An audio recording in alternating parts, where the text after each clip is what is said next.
Ama bax bu qoyunlar deyə bax hamısı qızıl yelin şişəklərdir.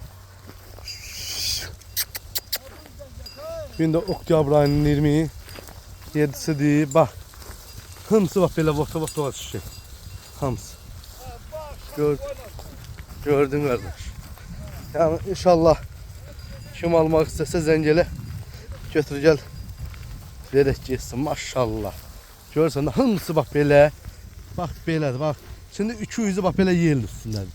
20 tane doğmuş küşünün üstündə. 200'ü bax belə qızıl yelin. Yani kim almaq istəsə denə gəlsin baxsınlar belə. Şişək də mesela bir 300'ü 1-2'dir. 300'ü. Birinci 15 tane içində qoçu var. Sırf belə qan erkək. Görürsünüz bax bu bozların hamısı 1'dir. Maşallah olsun. Maşallah.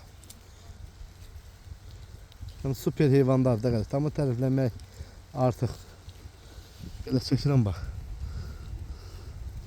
Heyvanla dağılıb otlayır inşallah.